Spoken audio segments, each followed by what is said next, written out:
Everyone, कैसे हो आप सभी। I think you are good. स्वागत करती हूँ मैं आप सभी का अपनी academy study with Deepa Saini में। आज की जो हमारी क्लास रहेगी वो 50 क्वेश्चंस रहेंगे और ये 50 क्वेश्चंस आपके ज्योग्राफी के नहीं हैं। मैं पहले ही बता दूँ, ये आपकी पॉलिटी से रिलेटेड क्वेश्चंस होंगे, क्योंकि भाई देखो मुझे पॉलिटी आती है। पॉलिटी के क्वेश्चंस मैं आपको ईजिली करवा सकती हूँ क्योंकि मैंने पॉलिटी पहले पढ़ाई हुई भी है, ठीक है, और पॉलिटी मेरा सब्जेक्ट भी था। तो इसी वजह से आज के जो क्वेश्चंस हम डिस्कस करेंगे वो आपके 50 पॉलिटिकल साइंस से रिलेटेड मोस्ट इम्पोर्टेंट क्वेश्चन होंगे।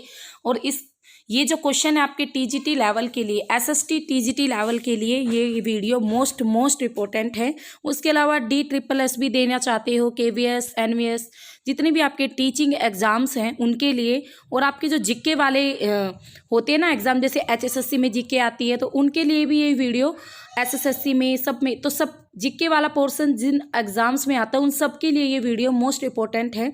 तो सभी देखना और ध्यान से देखना। तो स्टार्ट करते हैं अपनी आज की वीडियो, जिसमें क्वेश्चन नंबर 1 है, भारत की संविधान सभा गठित करने का आधार क्या था। भारतीय राष्ट्रीय कांग्रेस का प्रस्ताव, कैबिनेट मिशन प्लान 1946, भारतीय स्वतंत्रता अधिनियम 1947 और भारतीय डोमिनियन के प्रांतीय और राज्य विधानमंडलों के प्रस्ताव। तो भारत की जो संविधान सभा गठित हुई थी ना, वो कैबिनेट मिशन प्लान पर गठित हुई थी। ये बेस इसका ये था कैबिनेट मिशन, ठीक है, 1946 वाला। तो इसका राइट आंसर रहेगा cabinet mission plan 1946। Next question है क्वेश्चन नंबर 2, भारत की संविधान की प्रस्तावना में से निम्न में से वह शब्द कौन सा है जिसका समावेशन संविधान 42वां संशोधन अधिनियम 1976 के माध्यम से नहीं किया गया था। सिंपली भाई संशोधन क्या होते हैं, जब कुछ कानून में बदलाव किया जाए तो उन्हें संशोधन कहते हैं। संविधान में कुछ चीज़ें सुधारी जाएं, कुछ ऐड की जाए तो उसे संशोधन कहते हैं। तो 1976 का जो 42वां संविधान संशोधन था उसमें हमारे प्रस्तावना में 3 वर्ड जोड़े गए थे। तो इसमें से जो ये गरिमा वर्ड है ये नहीं जोड़ा गया था, ठीक है, ये इसमें नहीं आता प्रस्तावना में। जब भी आप प्रस्तावना पढ़ते हो, हम भारत के लोग भारत को, तो वो पूरी लंबी चौड़ी प्रस्तावना जब हम पढ़ते हैं तो उसमें गरिमा वर्ड नहीं आता। नेक्स्ट क्वेश्चन नंबर 3, नागरिक समता का आशय है कानून की समक्ष समता, अवसरों की समानता, धन का समान वितरण, राज्यों के मामलों में भागीदारी का समान अधिकार। तो कानून जो नागरिक समता का जो आशय होता है वो ये होता है भाई, कानून के सामने ही सभी नागरिक एक समान है, ना कोई छोटा है, ना कोई बड़ा है, ना कोई गरीब है, ना कोई अमीर है। नेक्स्ट क्वेश्चन नंबर 4, राज्यसभा को भंग करने के लिए निम्न में से कौन सक्षम है, राष्ट्रपति, सभापति, राज्यसभा, लोकसभा या कोई नहीं। तो राज्यसभा को भंग करने के लिए कौन सक्षम है, इनमें से कोई भी ऐसा नहीं है जो राज्यसभा को भंग कर सके। नेक्स्ट क्वेश्चन नंबर 5, बाल अधिकारों पर संयुक्त राष्ट्र कन्वेंशन के अनुसार निम्न में से वह क्या है जो अधिकार नहीं है। ऑप्शन है आपकी सामाजिक सुरक्षा, रोजगार, शोषण से संरक्षण और शिक्षा। तो इसका राइट आंसर क्या रहेगा आपका रोजगार। बाल अधिकारों पर रोजगार जो है वो संयुक्त राष्ट्र कन्वेंशन के अनुसार यह अधिकार नहीं है, यानी बच्चों को आप काम पर लगाओ, ये अधिकार नहीं है। नेक्स्ट क्वेश्चन नंबर 6, किसी न्यायाधीश को एक उच्च न्यायालय से दूसरे में स्थानांतरित यानी ट्रांसफर करने का जो अधिकार है निम्न में से किसको है। भारत के मुख्य न्यायमूर्ति को, भारत के राष्ट्रपति को, भारत का विधि मंत्री को या केंद्रीय मंत्रिमंडल को। तो भाई राष्ट्रपति यानी हमारे जो प्रेसिडेंट है वो कर सकते हैं, ठीक है। जो न्यायाधीश यानी जज जो होते हैं उनको एक कोर्ट से दूसरे कोर्ट में, एक हाई कोर्ट से दूसरे कोर्ट में उनका ट्रांसफर। नेक्स्ट है क्वेश्चन नंबर 7, संसद के 2 सत्रों के बीच निम्न में से अधिक कितने समय का अंतराल दिया जा सकता है। और ये क्वेश्चन बहुत पूछा जाता है एग्जाम्स में। सीधा आंसर है 6 महीने का, ठीक है। 2 सत्रों के बीच अधिक से अधिक 6 महीने का अंतराल दिया जा सकता है, उससे ज़्यादा नहीं। नेक्स्ट है क्वेश्चन नंबर 8, शिक्षा का विषय संघीय सूची में है, राज्य सूची में है, समवर्ती सूची में या अवशिष्ट विषयों में है। तो जो आपकी शिक्षा है वो हमारी आती है किसमें, समवर्ती सूची में। तो याद रखना समवर्ती सूची में आती है आपकी शिक्षा। नेक्स्ट है क्वेश्चन नंबर 9, राज्यसभा में निर्वाचित सदस्यों की अधिकतम संख्या कितनी है। वैसे राज्यसभा में निर्वाचित सदस्यों की अधिकतम, अब निर्वाचित पूछा है इसीलिए इसका राइट आंसर 250 ना होके 238 होगा। याद रखना निर्वाचित सदस्य पूछे गए हैं, और 12 तो मनोनीत करता है ना, निर्वाचित तो 238 होते हैं और 12 सदस्य राष्ट्रपति के द्वारा मनोनीत यानी नॉमिनेट किए जाते हैं। हर 5 वर्ष के बाद वित्त आयोग का गठन कौन करता है? मंत्रिपरिषद, संसद, राष्ट्रपति, नियंत्रक और महालेखा परीक्षक। तो राइट आंसर आपका वही प्रेसिडेंट्स रहेगा। हर 5 साल के बाद वित्त आयोग का गठन राष्ट्रपति करता है। क्वेश्चन नंबर 11 इज संसद के दोनों सदनों का संयुक्त अधिवेशन कब बुलाया जाता है? केवल राष्ट्रीय आपातकाल की स्थिति में, जब एक सदन द्वारा पारित विधेयक दूसरे सदन द्वारा अस्वीकार कर दिया जाए, एक सदन द्वारा अनुमोदित कर दूसरे सदन द्वारा अस्वीकार कर दिया जाए, 1 और 3 दोनों सदनों का संयुक्त अधिवेशन कब बुलाया जाता है? जब आपका या तो राष्ट्रीय आपातकाल हो हमारी कंट्री में, या फिर एक सदन द्वारा अनुमोदित कर दूसरे सदन द्वारा उसे अस्वीकार कर दिया जाए तब। ठीक है, तो लोकसभा राज्यसभा 2 सदन होते हैं ना हमारे। नेक्स्ट क्वेश्चन रहेगा आपका, नेक्स्ट क्वेश्चन है क्वेश्चन नंबर 12। राज्य विधानसभा द्वारा पारित साधारण विधेयक विधान परिषद द्वारा अधिकतम कितनी अवधि तक विलंबित किया जा सकता है? ऑप्शन है आपके 1 महीना, 6 महीने, 3 महीने, 4 महीने। तो कितनी अवधि तक विलंबित यानी रोका जा सकता है उसे? 3 महीने तक। याद रखना, राज्य विधानसभा द्वारा कोई भी साधारण विधेयक है विधान परिषद में, वो 3 महीने तक ही उसे विलंबित किया जा सकता है, उससे आगे नहीं। Next question number 13। भारत में किसी राज्य में राष्ट्रपति शासन शासन है वो लागू किया जाता है जब राज्य का मंत्रिमंडल त्यागपत्र दे दे, राज्य के राज्यपाल की मृत्यु हो जाए, चुनावों की घोषणा कर दी जाए, या राज्य का शासन संविधान के अनुसार ना चलाया जाए। तो किसी राज्य में राष्ट्रपति शासन लागू कब किया जाता है भाई? राज्य में जब आपका राज्य का जो शासन है वो संविधान के अनुसार नहीं चलाया जाएगा, यानी सब लोग जो वहाँ का मुख्यमंत्री है, वहाँ की जो राज्यपाल है, वो अपनी मनमानी करे और संविधान को ना माने, तो वहाँ पर फिर राष्ट्रपति शासन लागू हो जाता है। राष्ट्रपति शासन में क्या होता है कि वहाँ पे जो भी काम होगा, जो फैसले होंगे, जो भी निर्णय लिए जाएंगे, वो राष्ट्रपति द्वारा लिए जाएंगे, वहाँ फिर गवर्नर की भी नहीं चलेगी। वैसे हमारे राज्य में, जैसे पूरे भारत में सेंट्रल पर सबसे मेन आदमी होता है आपका प्रेसिडेंट, यानी राष्ट्रपति, भारत का पहला व्यक्ति। उसी तरह राज्य का पहला व्यक्ति होता है राज्यपाल। और राष्ट्रपति शासन जब अगर किसी राज्य में लग गया, तब आपका जो राज्य में फिर गवर्नर काम ना करके कौन काम करेगा? राष्ट्रपति। राष्ट्रपति के ही सारे कानून फिर वहाँ पे चलेंगे। Next question number 14। भारत सरकार से राज्यों को अंतरित संसाधन सांविधिक कहलाते हैं यदि वे ऋण के रूप में हो, योजना आयोग की सिफारिश पर हो, वित्त आयोग की सिफारिश पर हो, या अनुदान के रूप में हो। तो वित्त आयोग की सिफारिश पर हो। याद रखना, भारत सरकार से राज्यों को अंतरित संसाधन सांविधिक कहलाते हैं जब वो वित्त आयोग की सिफारिश पर होते हैं। Next question number 15। निम्न में से किस राज्य ने सबसे पहले पंचायती राज अपनाया था? बढ़िया क्वेश्चन। तो राजस्थान ने सबसे पहले पंचायती राज अपनाया था। ठीक है, याद रखना, राजस्थान में आपका जो राजस्थान था, तो राजस्थान में 1959 में और नागौर जिले में पहली पंचायत भी स्थापित की गई थी, राजस्थान के नागौर जिले में। ठीक है, नेक्स्ट क्वेश्चन नंबर 16। भारतीय संसद किसी राज्य के नाम और सीमा में परिवर्तन कर सकती है, क्यों? सामान्य बहुमत द्वारा, पूर्ण बहुमत द्वारा, मत देने वाले सदस्यों के 2/3 बहुमत द्वारा, या फिर मत देने वाले सदस्यों के 2/3 बहुमत और सदस्यों की कुल संख्या के पूर्ण बहुमत द्वारा। तो सामान्य बहुमत द्वारा भारतीय संसद किसी राज्य के नाम और उसकी सीमा में परिवर्तन कर सकती है, याद रखना। क्वेश्चन नंबर 17 इज संघ लोक सेवा आयोग के सदस्यों को पद से हटाया जा सकता है, यानी यूपीएससी के सदस्यों को कैसे हटाएंगे? 2/3 बहुमत से पारित प्रस्ताव के बाद संसद द्वारा, केंद्रीय मंत्रिपरिषद की सर्वसम्मत सिफारिश पर राष्ट्रपति द्वारा, सर्वोच्च न्यायालय द्वारा जांच और रिपोर्ट के आधार पर राष्ट्रपति द्वारा, केंद्रीय प्रशासनिक अधिकरण की सिफारिश पर राष्ट्रपति द्वारा। तो हटाता तो इसे राष्ट्रपति ही है, पर कैसे? सर्वोच्च न्यायालय द्वारा उसकी जाँच होगी, फिर जो रिपोर्ट आएगी उसके आधार पर प्रेसिडेंट्स अपना निर्णय सुनाएगा और उसे हटा देगा। Next question number 18। भारतीय संसद में कोई विधेयक प्रवर समिति को भेजा जा सकता है। ऑप्शन है प्रथम वाचन के बाद, दूसरे वाचन के बाद, दूसरे वाचन के दौरान सामान्य चर्चा के बाद, अध्यक्ष के विवेक से किसी भी अवस्था में। तो राइट आंसर रहेगा इसका अध्यक्ष के विवेक से किसी भी अवस्था में। ठीक है, कोई विधेयक प्रवर समिति को भेजा जा सकता है। Next question number 19। भारत में राजनीतिक शक्ति का स्रोत है, क्या है भाई? संविधान, संसद और राज्य विधानसभाएं, हम लोग अर्थात जनता।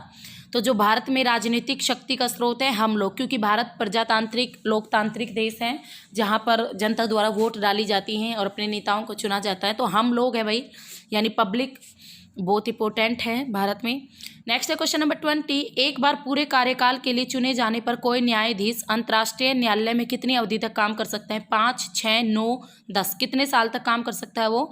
9 साल तक। याद रखना, पूरे कार्यकाल के लिए वो 9 साल तक काम कर सकता है। नेक्स्ट है क्वेश्चन नंबर 21, निम्न में से कौन से अनुच्छेद आपातकालीन उपबंधों से संबंधित है?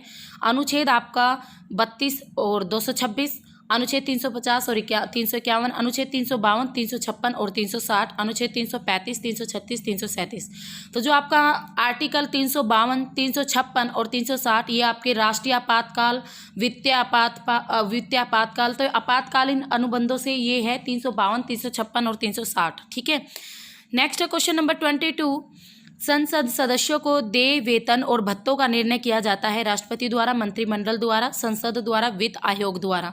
तो जो संसद सदस्यों को जो वेतन और जो भत्तों का जो निर्णय है वो किसके द्वारा किया जाता है? संसद द्वारा। याद रखना, संसद के सदस्यों से रिलेटेड संसद ही वेतन से रिलेटेड बात करेगी।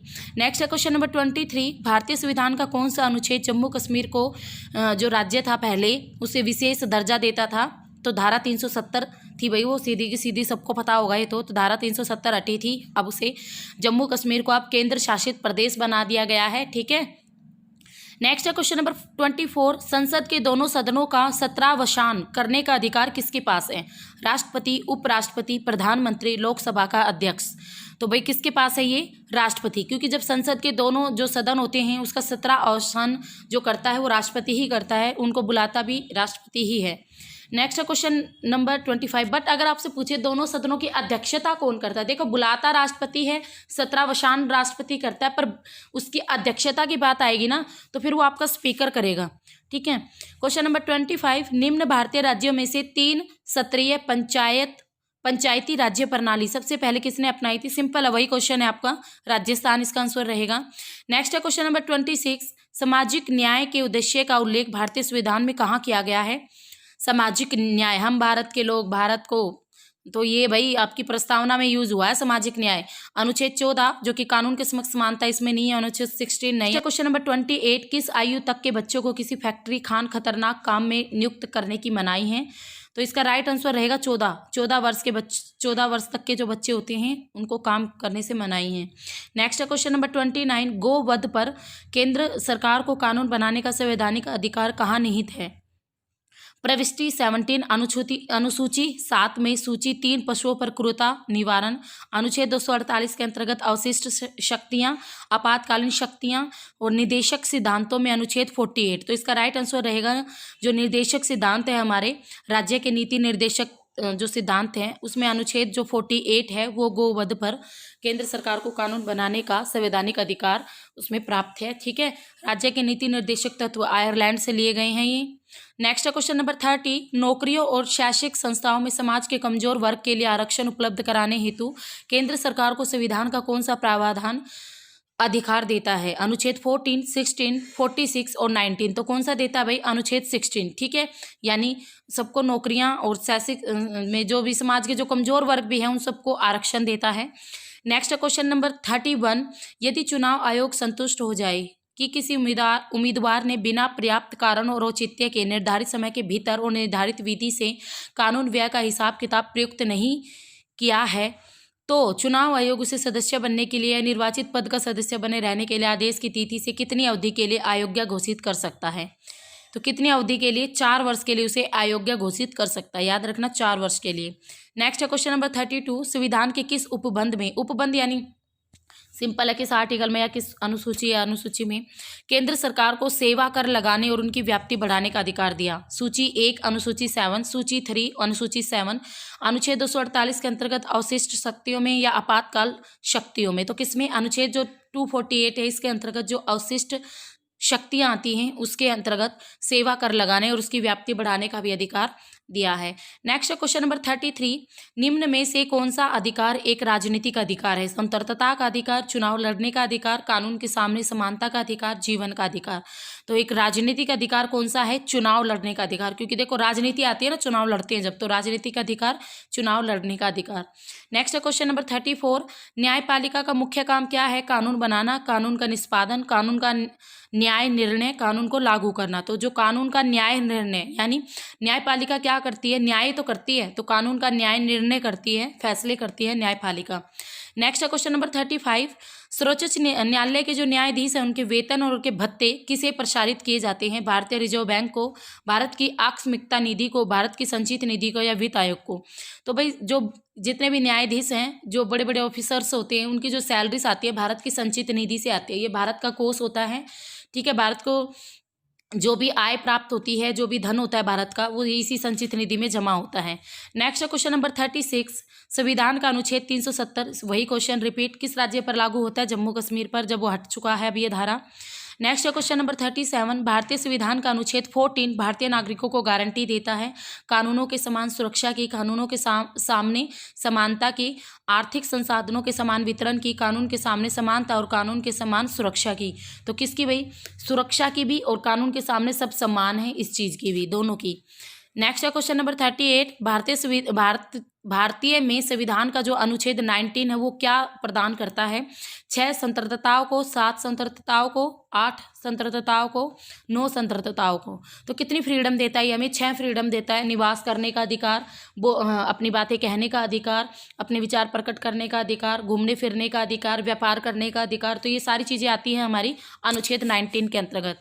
नेक्स्ट है क्वेश्चन नंबर 39, भारत में मूल अधिकार किस अधिकार के माध्यम से सुनिश्चित किए गए हैं? समानता के अधिकार, शोषण के विरुद्ध अधिकार, संवैधानिक उपचारों का अधिकार और शैक्षिक और सांस्कृतिक अधिकार। तो किस अधिकार के माध्यम से सुनिश्चित किए गए हैं ये आपके संवैधानिक उपचारों के अधिकार के माध्यम से, आर्टिकल 32, इसे संविधान की आत्मा भी कहा गया है, ठीक है, संवैधानिक उपचारों के अधिकार को। नेक्स्ट है क्वेश्चन नंबर 40, निम्न आधारों में से वह कसौटी कौन सी है जिस पर संविधान के अनुच्छेद 15 में राज्य द्वारा भेदभाव वर्जित नहीं है?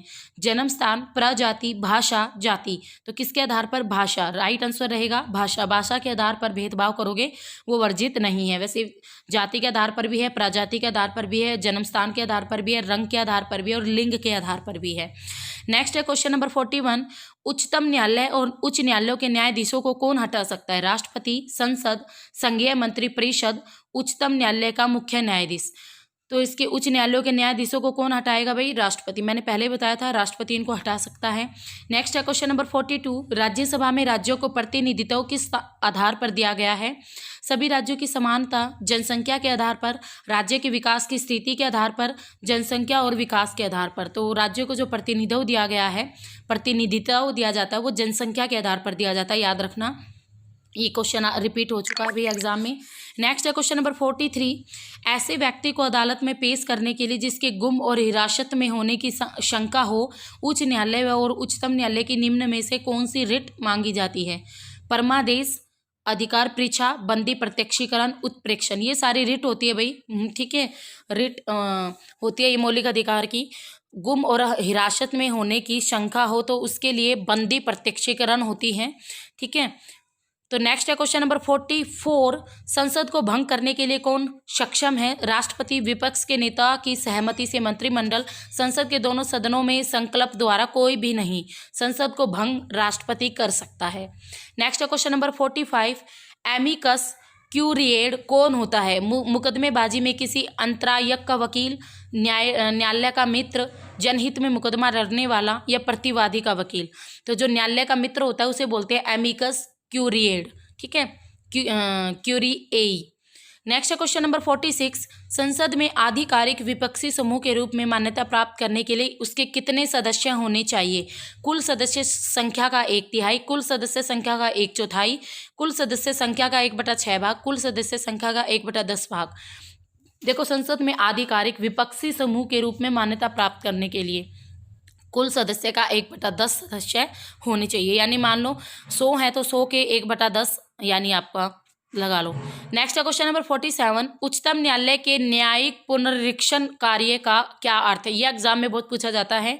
न्यायिक पुनरीक्षण, स्वयं अपने निर्णयों का पुनरीक्षण, देश में न्यायपालिका के कामकाज का पुनरीक्षण, कानूनों की संवैधानिकता और वैधता का प्रशिक्षण और आपका संविधान का आवधिक पुनरीक्षण। तो इसका राइट आंसर रहेगा कानूनों की संवैधानिक वैधता का परीक्षण। ठीक है, नेक्स्ट है क्वेश्चन नंबर 48, भारतीय संविधान में अल्पसंख्यकों को मान्यता किस आधार पर दी गई है? धर्म, जाति, कुल जनसंख्या के साथ उस वर्ग की जनसंख्या का अनुपात और रंग। तो किसके आधार पर? कुल जनसंख्या के साथ उस वर्ग की जनसंख्या के अनुपात के आधार पर मान्यता दी गई है। नेक्स्ट है क्वेश्चन नंबर 49, संसदीय व्यवहार में शून्यकाल दखल भारत में कब शुरू हुआ था? बढ़िया क्वेश्चन है भाई। शून्यकाल जो आता है वो कब हुआ था भारत में शुरू? तो 1952, 62, 72, 82। तो कब हुआ था? 1962 में, याद रखना। नेक्स्ट है क्वेश्चन नंबर 50, लेखा अनुदान का अर्थ है विनियोजन विधेयक पर विधायी स्वीकृति, वित्त विधेयक पर विधायी स्वीकृति, CAG द्वारा प्रस्तुत लेखों और लेखा परीक्षा की रिपोर्ट पर विधायी स्वीकृति, विनियोजन विधेयक के पारित होने तक अनुदानों के लिए मांगों के संबंध में व्यय करने के लिए विधायी स्वीकृति। तो इसका राइट आंसर रहेगा विनियोजन विधेयक जो भी है उसका पारित होने तक अनुदानों के लिए जो मांग के संबंध में जो व्यय है उसकी विधायी स्वीकृति। तो ये था इस वीडियो का लास्ट क्वेश्चन। आई थिंक बड़े डीपली क्वेश्चन थे और लेवल भी बड़ा अच्छा था, तो इनको कर लेना बिफोर कोई भी एग्ज़ाम अगर आप देना चाहते हो तो उससे पहले इनको ज़रूर करके जाना। ये आपको काफ़ी हेल्प देंगे आपके एग्ज़ाम में। ठीक है, तो यहाँ पर ये वीडियो आपकी ख़त्म होती है और आई थिंक आपको पसंद आए होंगे क्वेश्चंस, और पसंद आए हैं तो प्लीज़ लाइक कर देना, शेयर कर देना, सब्सक्राइब कर देना और कमेंट ज़रूर किया करो। ठीक है, तो thank you very much for watching this video.